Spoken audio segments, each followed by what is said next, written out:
अथ तन्त्रोक्तं रात्रिसूक्तम्। ॐ विश्वेश्वरीं जगद्धात्रीं स्थितिसंहारकारिणीं निद्रां भगवतीं विष्णोरतुलां तेजसः प्रभुः। ब्रह्मोवाच त्वं स्वाहा त्वं स्वधा त्वं हि वषट्कारः स्वरात्मिका सुधा त्वमक्षरे नित्ये त्रिधा मात्रात्मिका स्थिता अर्धमात्रा स्थिता नित्या यानुच्चार्या विशेषतः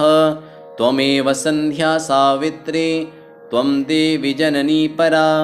त्वयैतद्धारिते विश्वं त्वयैतत्सृज्यते जगत् त्वयैतत्पाल्यते देवी त्वमत्स्यन्ते च सर्वदा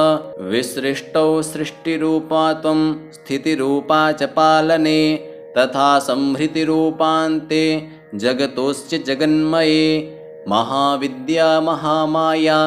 महामेधा महास्मृतिः महामोहा च भवति महादेवी महासुरी प्रकृतिस्त्वं च सर्वस्य गुणत्रयविभाविनी कालरात्रिर्महारात्रिर्मोहरात्रिश्च दारुणा त्वं श्रेष्ठत्वमीश्वरी त्वं ह्रीः त्वं बुद्धिर्बोधलक्षणा लज्जा पुष्टिस्तथा तुष्टिस्त्वं शान्तिः क्षान्तिरेव च खड्गिनी शूलिनी घोरा गदिनी चक्रिणी तथा शङ्खिनी चापिनी बाणभुषुण्डी परिघायुधा सौम्या सौम्यतरा शेष सौम्येभ्यस्त्वतिसुन्दरी परापराणां परमा त्वमेव परमेश्वरी यच्च किञ्चित् क्वचिद् वस्तु सदसद्वाखिलात्मिके तस्य सर्वस्य या शक्तिः सा त्वं किं स्तूयसे तदा यया त्वया जगत्स्रष्टा जगत्पातति यो जगत् सोऽप्यनिद्रावशं नीतः कस्त्वां स्तोतुमिहेश्वरः विष्णुः शरीरग्रहणमहमीशान एव च कारितास्ते यतो तस्त्वां कः स्तोतुं शक्तिमान् भवेत्। ॐ विश्वेश्वरीं जगद्धात्रीं स्थितिसंहारकारिणीं निद्रां भगवतीं विष्णोरतुलां तेजसः प्रभुः। ब्रह्मोवाच त्वं स्वाहा त्वं स्वधा त्वं हि वषट्कारः स्वरात्मिका सुधा त्वमक्षरे नित्ये त्रिधा मात्रात्मिका स्थिता अर्धमात्रा स्थिता नित्या यानुच्चार्या विशेषतः त्वमेव सन्ध्या सावित्री त्वं देवी जननी परा त्वयैतद्धारिते विश्वं त्वयैतत्सृज्यते जगत् त्वयैतत्पाल्यते देवी त्वमत्स्यन्ते च सर्वदा विसृष्टौ सृष्टिरूपा त्वं स्थितिरूपा च पालने तथा संहृतिरूपान्ते जगतोऽस्य जगन्मये महाविद्या महामाया महामेधा महास्मृतिः महामोहा च भवति महादेवी महासुरी प्रकृतिस्त्वं च सर्वस्य गुणत्रयविभाविनी कालरात्रिर्महारात्रिर्मोहरात्रिश्च दारुणा त्वं श्रेष्ठत्वमीश्वरी त्वं ह्रीः त्वं बुद्धिर्बोधलक्षणा लज्जा पुष्टिस्तथा तुष्टिस्त्वं शान्तिः क्षान्तिरेव च खड्गिनी शूलिनी घोरा गदिनी चक्रिणी तथा शङ्खिनी चापिनी बाणभुषुण्डी परिघायुधा सौम्या सौम्यतरा शेष सौम्येभ्यस्त्वतिसुन्दरी परापराणां परमा त्वमेव परमेश्वरी यच्च किञ्चित् क्वचिद् वस्तु सदसद्वाखिलात्मिके तस्य सर्वस्य या शक्तिः सा त्वं किं स्तूयसे तदा यया त्वया जगत्स्रष्टा जगत्पातति यो जगत् सोऽप्यनिद्रावशं नीतः कस्त्वां स्तोतुमिहेश्वरः विष्णुः शरीरग्रहणमहमीशान एव च कारितास्ते यतो तस्त्वां कः स्तोतुं शक्तिमान् भवेत्। ॐ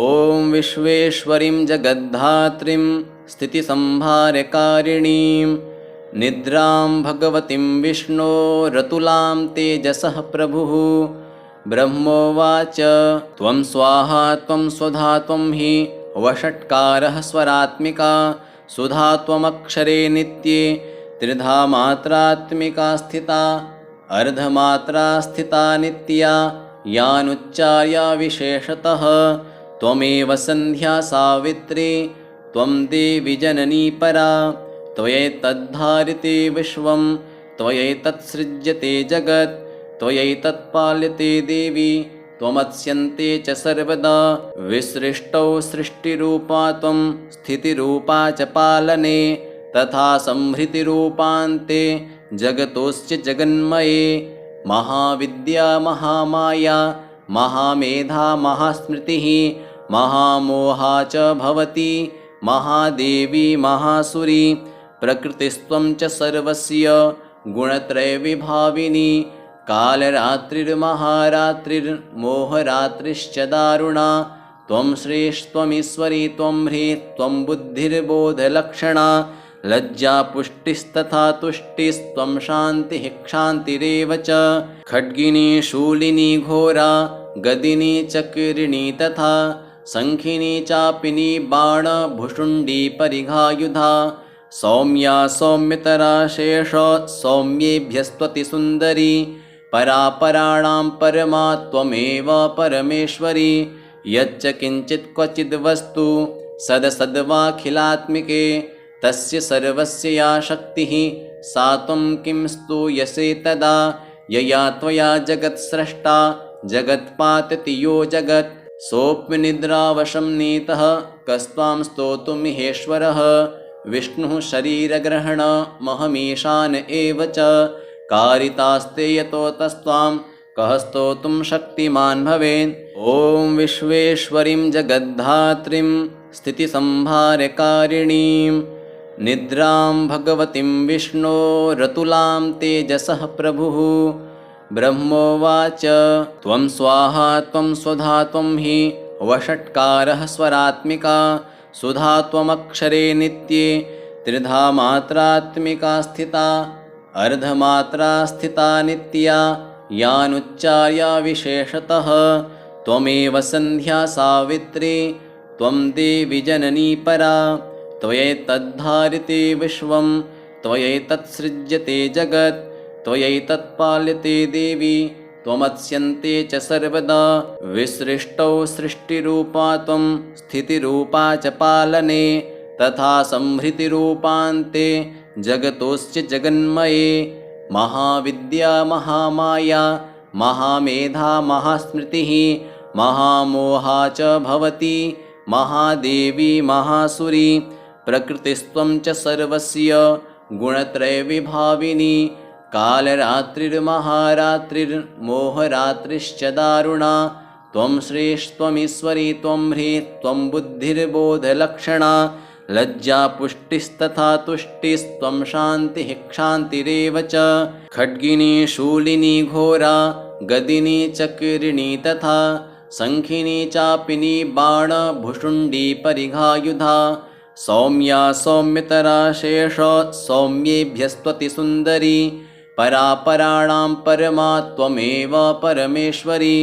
यच्च किञ्चित् क्वचिद् वस्तु सदसद्वाखिलात्मिके तस्य सर्वस्य या शक्तिः सा त्वं किं स्तूयसे तदा यया त्वया जगत्स्रष्टा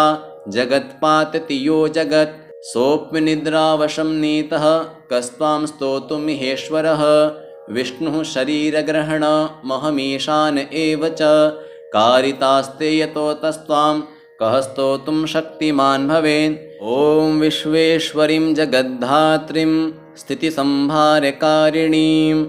निद्रां भगवतीं विष्णोरतुलां तेजसः प्रभुः